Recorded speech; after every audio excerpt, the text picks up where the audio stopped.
may parenting tayo, ah, for the past years, medyo nagkulang ako regarding teaching you about parenting. Pero ngayon, siguro maganda na makita natin kung bakit ko kayo ginagather at medyo mas magiging regular yung parenting natin, every other month siya, para mas ma-establish natin kung ano nga ba talaga yung biblical parenting. I do believe na lahat tayo, meron tayong understanding, ganito ang parenting, ganito ang parenting. Oo, biblical parenting yung pananaw ko. But in reality, if we're going to look at the family of each one, hindi biblical parenting. Okay? Mahalaga makita natin yun. And we just have to be honest. Kasi if we're not going to be honest with ourselves, magkakaroon po tayo ng problema regarding parenting. Kasi lahat naman po tayo may pagkukulang at lahat tayo may mga maling pananaw regarding parenting. So, yung parenting book that we will be studying is under kay Paul David Tripp. Basic lamang po siya pero in a lot of ways, it will change the motives of the heart. Dahil yun din naman po yung pinaka-focus natin, mabago yung puso nating lahat. Siguro dahil lahat tayo ay mga parents, for sure, ah, inyong naranasan na ang mga tagpong ito sa inyong buhay. Maging isa man kunyari ang inyong anak, o 5 man yung anak. Meron ba may 5 anak sa atin dito?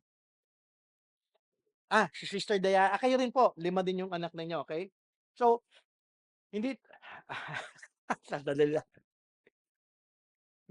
Hindi 'to nakabase sa dami ng anak natin, pero in a lot of ways, may mga pagkakataon na ito ay naging totoo sa ating buhay. Okay, magulong bahay.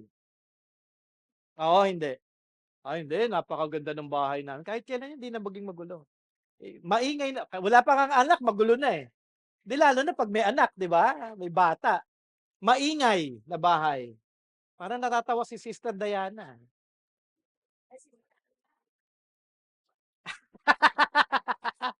Mukhang kay Sister Edith 'yun, Alam ko yung thinking ni Sister Edith, eh. Okay, may nag-aaway, okay, may pag-aaway na nangyayari. Okay, magkakapatid man ito, magulang at anak, okay? Maraming labahan at hugasin. Okay? Nagkukulang sa budget, maliban na lang si Sister Luca at Brother Rico.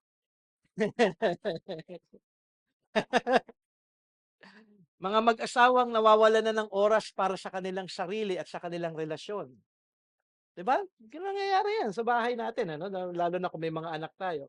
Pagod na sa trabaho, tapos maraming gawain pa pag-uwi. Maliban na lang kung meron kang 10 ano 'no, kasambahay. At marami pang iba na kapag ating iisa-isahin, kung ating titignan ito, magkukulang yung oras natin for this afternoon. At sa lahat ng mga sitwasyon na ito, ang magiging katanungan sa isip ninyo, paano nga ba maging isang magulang sa sitwasyon na ganito kagulo, ganito ka sitwasyon na parang ang hirap i-control, hindi ma-manage, at paulit-ulit araw-araw. 'Di ba? Siyempre, yun yung magiging thinking natin. Ano ba yung plano ni God kung bakit niya ako binigyan ng anak? Para lang ba magkaroon ng magulong bahay? 'Di ba? So, hindi gano'n yung may plano si God kung bakit tayo binigyan ng ating Panginoong Diyos ng mga anak, okay? For sure, ang iba sa inyo may idea na. Ang iba sa inyo actually may plano na on what parenting is, okay? At ang iba sa inyo natapos na dahil malalaki na ang mga anak at may mga pananaw kayo na, "Naging okay naman ako kahit na walang pag-aaral na ganito dahil napagtapos ko naman ang aking mga anak, sila naman ngayon ay maayos at may mga trabaho at kumikita na at may pamilya na." So may mga thinking tayong gano'n, okey naman basta't nabuhay sila, na iraos ko sila. Pero 'yun yung maling thinking.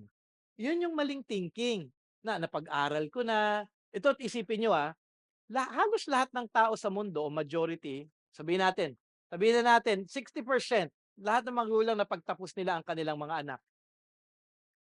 Ano yung pagkakaiba natin ngayon sa kanila kung tayo ay Christian? Dapat dapat hindi niyo maging basehan na naging successful akong magulang kasi napagtapos ko yung aking anak. Kasi ang unbeliever nga napagtapos nila yung kanilang mga anak, eh. Yung iba nga napag-masteral pa nila, napag-doctorate pa nila, napag-doktor pa nila, pero wala sila sa Panginoon. Tapos ililinya natin ang ating sarili at sasabihin natin sa ating mga sarili, "Ay naging successful ako dahil napagtapos ko sila, napalaki ko silang maayos." Pero walang difference sa mundo. Which is the saddest thing, yun ang pinakanakakalungkot actually sa ating mga mananampalataya. Kaya ngayon, ang target natin, ang goal natin, mabago ang lahat ng ito at maiaayon natin ngayon sa plano ng ating Panginoong Diyos. Okay? In truth, marami pong mga Christian na confused pa rin kung ano nga ba ang biblical parenting. Okay? Ang pananaw ng maraming Christian parents, basta't nadadala na lang nila ang kanilang anak sa church, na-share na nila yung gospel, at minsan nadidisiplina na, ay Christian parenting na. Yun ba yung Christian parenting? Nadadala ko na yung anak ko sa church, napa-attend ko ng children, napa-attend ko ng youth, ngayon nasa graduate na, nasa young adults ministry na sila. Hindi po yun yung Christian parenting. Church po yun. Okay? Dinadala nyo lang po sila in the ministry of the church. Okay? Sasabihin pa, kunyari, o iisipin pa ng ibang mga mananampalataya, nag-church naman, nag-children's ministry naman, nag-youth fellowship naman. Pero ang anak natin nananatiling walang tunay na pagkilala sa Diyos, walang takot sa Diyos, at patuloy na namumuhay para sa sarili at hindi na nagpapasakop sa ating Panginoong Diyos. Ang katotohanan, maraming Christian parents ang nananatili sa pananaw ng parenting na nakaayon sa mundo o sa sarili lang nilang pananaw. Yun yung problem. Meron akong thinking ng Christian parenting, pero hindi ko talaga siya nakita sa salita ng Panginoon. Kunyari daw, tatanungin ko, so, ikaw ay nagki-Christian parenting? Oo. Saan ito sa Bible? Anong commands ni God regarding this? Pwede niyong sabihin na lang siguro yung Ephesians. So may mga maipo-point out kayo ng some passages. But in biblical principle, marami po in scripture na dapat po nating aralin at makita. Okay? Sabi nga ni Paul David Tripp, may mahalaga po siyang paalala sa atin. Sabi nga, you need God's helicopter view of what He's called you to do. You need a big gospel parenting worldview that will not only make sense of your task but will change the way you approach it.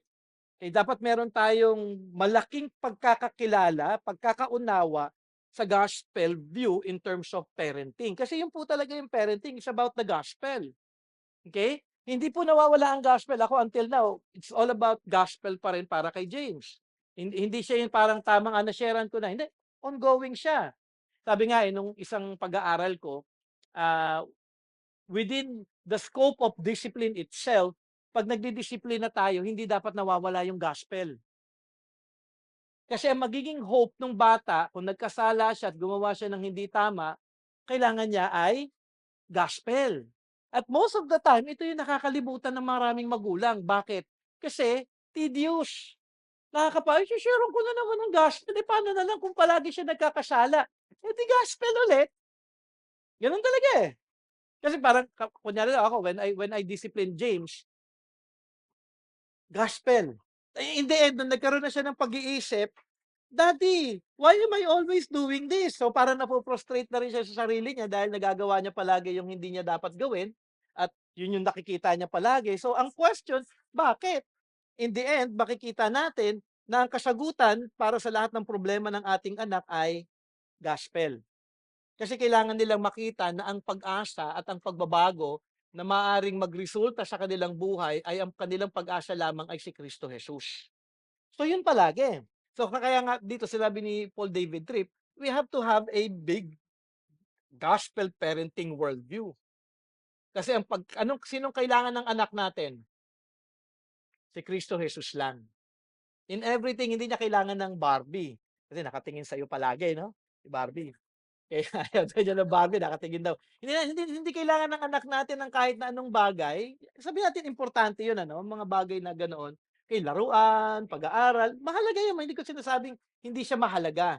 Pero ang pinaka-importante ay ang kanilang maunawaan ang gospel. Ang kanilang makilala si Kristo Jesus. Sabi nga din ni Paul David Tripp, I am deeply persuaded that what is missing in most Christian parents' parenting are the big, grand perspective and principles of the gospel of Jesus Christ. These perspectives and principles are radical and counterintuitive. Okay, ibig sabihin ng radical, it is essential. Yung gospel ng ating Panginoong Jesus. Pagka sinabi pong counterintuitive, ibig sabihin po neto, something that goes against what you would naturally expect or assume to be true. Kasi ang thinking natin, ito dapat ito, pero hindi siya. So, ibig sabihin, ito yung dapat na ating makita. Sabi niya, dagdag, they're simply not natural for us. And that is to share the gospel. But they're essential to being what you're supposed to be and doing what you're supposed to do as a parent. When you parent with what the gospel says about you, your world, your children, and God's grace, you not only approach parenting in brand new ways, but you carry the burden of parenting in a very different way. So mahalaga na makita natin yung gospel na ito yung dapat na sentro. Eh Brother Jay, paano yan paulit-ulit ako? Magiging paulit-ulit po talaga tayo. At kailangan nyo nang tanggapin yung aspect na yun. You are to share the gospel. You are to share always Jesus Christ. Kahit na yung anak natin sabihin niya, I've heard that, I've heard that. You just said that earlier. Kanina lang, nasabi mo na yan sa akin. Pero talagang ganun po talaga. Mahirap talaga siya kasi we have a thinking, eh mukhang hindi nagwo-work. Di ba? Yun yung thinking na yun. Na-share ko na yung gospel dyan. Kahapon lang, sinare ko, wala naman nagbago. Eh, ba't kayo? Nung na-share ba yung gospel sa inyo, nagbago ba kayo kaagad? Kailan kayo kaagad naging Christian? It took time. Pero kagandahan, dito sa aspect na ito, pag ngayon makikita nyo pa lamang, bata pa lang, malinaw na sa kanila ang gospel, mas madali nilang maintindihan. Naalala nyo, di ko lang kung may nakasama sa inyo, yung kay Jerry Marcelino sa Cebu na conference para sa mga kalalakihan. May nakasama ba doon na taga BSL? Meron po 'no, Brother Rico, nandun kayo. Nagkaroon po that time ng medyo controversial statement si Pastor Jerry Marcelino. At yung number one controversial issue that time, kasi sabi ni Jerry Marcelino, kung ikaw ay Christian parent, malaki yung percentage na ang anak mo ay maging Christian. So parang naging question sa kanila yung bagay na yon. Does it mean ba na kapag ang ako ay Christian, ang anak ko ay magiging Christian? Malaki dapat yung percentage. Siyempre yung salvation hindi naman nakabase sa atin eh. Pero nakabase sa magulang yung pagbabahatid ng mabuting balita. Rather than kung ang magulang ng isang bata ay hindi Christian, which hindi nila mapapakinggan palagi yung gospel, mas liliit talaga yung percentage. Pero kung ikaw ay Christian parent, dapat palang bata pa lang, nasisimulan mo na kagad, bahagian na siya ng gospel. Para mas lumaki yung percentage niya na siya ay tunay na makakilala. Kaya nga ako nung nagturo ako actually sa young adult sa Solo Cristo, ini-encourage ko sila regarding men and women na mag-asawa at magkaroon sila ng maraming anak. Kasi dapat bilang Christian parents kung magkakaroon ka ng maraming anak at kung talagang mag-a-apply ka ng biblical parenting, mas marami ngayon magiging Christian. Tama ba ako? Kung i-apply mo yung biblical parenting. Kaya nga lang, nagmarami ka ng anak, tapos di mo naman sinere yung gospel, nag-produce ka ng unbelievers. Di ba? Simple lang naman yun eh. Kumbaga, kailangan natin understanding, simple terms, simple understanding, bata pa lang Christian tayo, ang trabaho natin para sa ating mga anak ay sila ay makakilala kay Kristo Jesus. Okay? So, importante ito, no? So, you have to change that, lalo na dito, pina-attend ko sila Jonathan, sana yung generation nila Jonathan ay maipasa nila ito in the future, na ito ang parenting. Kasi in reality, kahit na yung nanay ko umattend noong 1986 o 1986, naka-attend ng mama ko ng church, ng Christian church, hindi naman niya naintindihan kung ano yung biblical parenting eh. Hindi naman niya ako na biblical parenting. Pinag-pray niya ako, nagagawa niya yung mga bagay na yan, pero not to the full extent of what biblical parenting should be. Okay? So ano ba yung big gospel picture? Ito dapat maging actually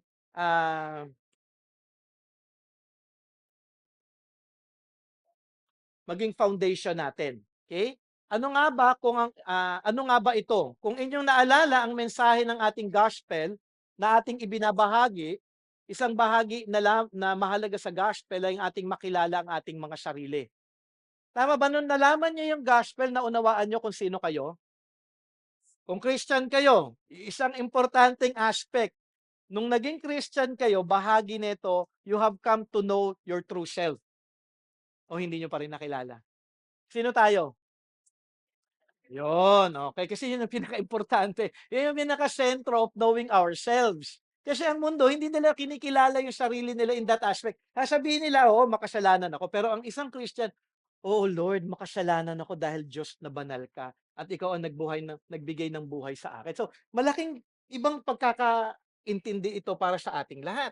So, mahalaga na makita natin at makilala natin ang ating mga sarili in the line of understanding the gospel. At makikilala lamang natin ang ating mga sarili kung tunay din natin unang makikilala sino? Ang Diyos. Ang Diyos muna. Apat na importante na truths? God, Christ, response. Puwede naman Jesus, wala namang problema doon. Maliban na lang kung yung Jesus mo ay Jesus na kapitbahay niyong pangalan. Pero walang problema doon. 'Di ba God, kasi si God unang dapat makilala natin ang Diyos. Paano tayo nagkaroon ng buhay? Paano tayo lumabas dito sa mundong ito? Dahil sa nanay ko? Hindi, dahil si God ang nag-create at nagbigay ng buhay sa atin. So, when we come to the knowledge of God, nakilala natin ang ating Panginoon na siya ang naglikha sa atin, nagbigay ng buhay na sa atin. Ibig sabihin, accountable ako sa Kanya. Di ba? Kayo, kunyari daw, tayo magulang, kayo nanay, sabihin ko sana, kayo magulang ng anak ng anak, na, hindi naman yung lalaki, no? So, yung babae, nanay, ng anak ng anak, automatically, accountable yung anak natin sa magulang. Dahil tayo yung nagbigay in some way ng life sa kanila. Although alam natin si God talaga yun, kaya accountable sila. Kaya nga di ba yung mga anak natin, hindi nila pwedeng gawin yung gusto nila, dapat ito nakaayon sa panuntunan natin, kung Christian, panuntunan ng salita ng Panginoong Diyos. Ganon din tayo. Dahil ang tunay na nagbigay sa atin ng buhay ay ang ating Panginoong Diyos. So, ibig sabihin, kung ang life ay galing sa Panginoon, accountable ako sa Kanya. So, when I sin against my God. So, accountable ako sa Kanya. So, ibig sabihin, kung ang Diyos ay banal, ako'y nagkakasala laban sa Kanyang kabanalan. And from that truth, nakita ko ngayon na ang Diyos banal, ako ngayon ay makasalanan. Okay, yun yung aspect ng God-man. Kaya kung ako makasalanan, ang Diyos ay puno ng pag-ibig, despite na makasalanan ako, laban sa aking Diyos na banal, gumawa siya ng paraan upang akong iligtas sa pamamagitan ni Kristo Jesus. At ngayon nakilala natin si Kristo sa biyaya ng Panginoon, binigyan niya tayo ng ability, ng wisdom to know that Christ is the only way to salvation. Ano yung dapat kong maging tugon kay Kristo Jesus? At sa aking kasalanan, ang manampalataya kay Kristo at magsisit talikuran ang aking kasalanan. So napaka-importante ng gospel.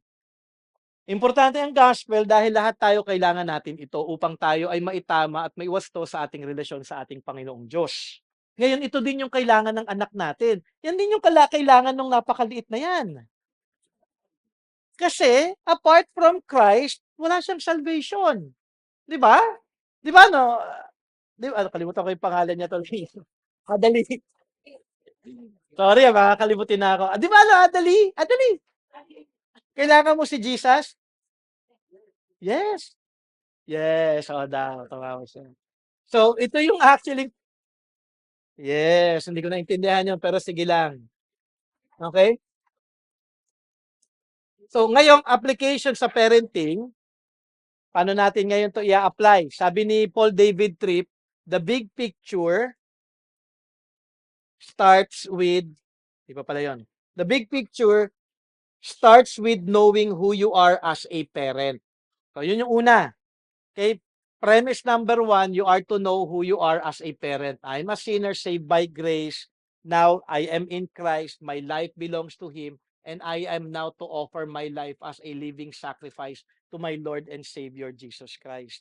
You are not of your own. You were bought with a price. So honor God with your bodies. Yung buhay natin sa Kanya na. So as a parent, I am to be reminded, if I am a Christian parent, yun yung unang premise na dapat kong malaman. Ang buhay ko hindi akin. Okay? So, ating titignan, inyong tatandaan na mahalaga na inyong makilala ang inyong sarili at ang inyong relasyon sa ating Panginoong Diyos. Kung sino ka na kay Jesus at ang tunay na biblical mo ng pananaw sa iyong buhay at bahagi nito ay ang tamang pagkilala sa inyong anak na sila ay sa Diyos. Kung ako ay sa Panginoon Diyos na, ang aking anak ay para kanino? Galing sa Diyos, dahil sino nagbigay ng buhay ng anak natin? Kami ba dalawa ni Del? Siyempre, may conception na nangyari, Alam naman natin yung science about it, pero hindi pa rin magkakaroon ng buhay yung anak natin apart from God.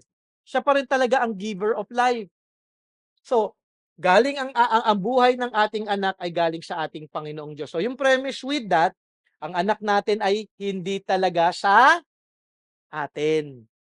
Dahil ang Diyos ang nagbigay ng buhay sa kanila. Hindi natin sila pwedeng angkinin. Okay? Kanino nga ba ang ating mga anak? Ang isang problema po na mahalaga, ito po yung magiging tuon natin kasi ngayon, yung ownership view parenting. Okay? Kanino nga ba ang ating mga anak? Ang sabi nga ni Paul David Tripp, ang isang problema na kinakaharap ng mga parents ay ang ownership view parenting. Hindi ito madalas na nakikita o sasabihin man ng isang Christian parent, pero ito ay unconscious na kanilang ina-apply. Okay? In a way, ito ay kanilang pananaw. These children belong to me so I can parent them the way I see fit. Anak ko to, akong bahala dito. Huwag mo akong pakialam. Pastor, hindi mo to anak. Alam ko namang hindi ko yan anak, pero bigay yan ng ating Panginoong Diyos. So, kung bigay siya ng Panginoon, may panuntunan ng ating Panginoong Diyos para sa ating mga anak. Kasi yun yung dapat na pananaw natin in terms of parenting. Sabi nga ni Paul David Tripp, we look at our children as belonging to us and we end up doing things that are short-sighted. Totoo po yun eh. Kapag owner view type parenting ka, napaka-short lang na magiging thinking mo kasi hanggang so kung ano lang ang understanding mo, hanggang doon ka lang. At ang problema dahil tayo ay mga tao na makasalanan, ang magiging view lamang natin para sa ating anak ay makasalanan lamang din at makamundo at madalas nasa pananaw lamang nating mga sarili. Okay? Not helpful in the long run, more reactive than goal-oriented and outside of God's great, big, wise plan. Ang tinatawag na ownership parenting ay isang makamundong pamamaraan na ang tuon ay hindi naman masama pero hindi ito nakaayon sa plano at disenyo ng ating Panginoong Diyos. Siguro explain ko lamang po ito kasi may subtle danger po regarding ownership parenting. Kung atin pong i-define ang ownership parenting, unang-una, it is not harmful or abusive. It is quiet shift in mindset. So, ibig sabihin, may ownership thinking ka, hindi siya abusive naman o hindi naman siya, alam mo yun, napakasama in some ways, pero nakokontrol tayo ng sariling pananaw natin at yung pananaw ng mundo. Okay? Parents begin to view their children as theirs rather than God's. So, ito yung mahalaga na maunawaan nating lahat. Okay? Hindi ko yata naisama yun.